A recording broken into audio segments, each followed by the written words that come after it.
I plan to celebrate and pop champagne.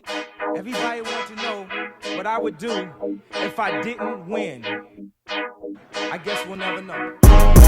Footprints on the moon, I'm way too up, there's no way you can touch me. Good evening, Mike Lerpiniere here, coming from J Promotions. I'm currently here with Charlie Shane and his trainer Slick Evans.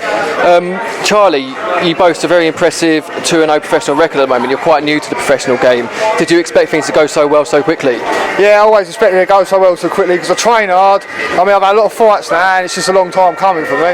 Yeah, you seem like you're quite eager to get in the ring. Is that an enthusiasm you take into every fight? It's hyperactive, you know what I mean? So I just love it, yeah. Well, your last fight was a very tricky opponent who had a 1-0 professional record with a knockout. I mean, you went in and you beat him. Was that something you were expecting as well? It was a risky fight, actually don't know much about him or anything, but you just got to go in there and do what you train for. So, yeah, and I got the win. I smashed him to death, basically. Well, your last fight was at Mote Park. We were actually there for that, and the guy kind of dragged you into a bit of a dogfight, didn't he? Yeah. But you come out of it and you won that one. Yeah, it was messy. He was trying to grab me all the time, and I just make a pig's ear of it. So I just stuck them in boxing, and that's all I could really do. But to be fair, I was guilty of trying to look for the knockout too much because I hit him with a shot and it looked like it hurt him, so I was fucking trying to run at him all the time. But so you're thinking, why does this guy keep coming back at me? I'm hitting him and I'm hurting him. Well, no, I hit him and hurt him, and then all he was doing was going to survival mode and grabbing hold of me and that. So. Well, yeah, we could see that from the side of the ring. I mean, that was at Mote Park. Your next fight is on the 29th of October, at Mote Park. Is your training going any differently into that, or do you keep the same style every time? I just train harder and harder every time. I learn something new every fight. You never stop learning in this game, so. Well, that's it. It's a learning curve in every game, and you're currently working full time as well. I believe you're a plasterer. Yeah, a plasterer. I work for DH Dry Lining. He's like the geezer off, like sub off of sort of thing. But yeah, always working, always training. That's all you can do really. I have to survive, don't I? Okay, well, thanks for that, Charlie. Now over to you, Slick. You've been with Charlie for day one, haven't you?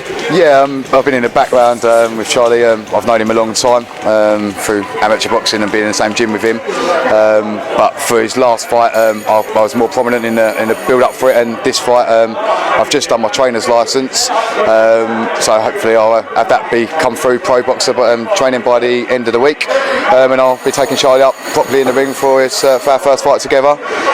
So yeah, I'm looking forward to it. Because you actually come out for the amateurs, don't you? So you're really experienced in the game at the moment. I mean, is that experience something you try and put on Charlie every time you're in the gym? Yeah, absolutely. Obviously, I've done my own training. I've had a very good trainer as well as an amateur, who's one of them's still amateur, and the other one's a pro trainer as well now, Baron Kwame. So all the experience that I've gained over the years, and my love of the game and the research I do and stuff that I try putting into practice and helping Charlie to improve with every fight and every week.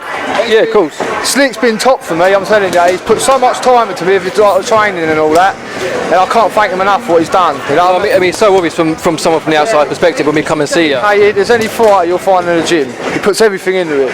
And do you feel a lot more confident with him in the ring? I feel it's just like a safety barrier, isn't it? And that's what he is for me. So excellent. That's really good to hear. And that's really good to hear. I mean, how do you think the training's come along? Are you confident in his next fight? Absolutely, I'm confident in Charlie's ability. Otherwise, I wouldn't accept training him. I believe that he can go on and achieve great things in the sport. I think he's dedicated, he wants to learn, so that makes my job easy as well. So I believe that Charlie will very soon, within the next 4 or 5 fights, be knocking on the door for a British Masters title, and we'll take it up from there and get him as far as we can. Well, that's really exciting to hear, and obviously we're all going to be there in the corner, we're going to be rooting for you, so good luck for that. Before we go, is there anyone you'd like to thank in particular, anyone who's helped you along the way, apart from Slick obviously?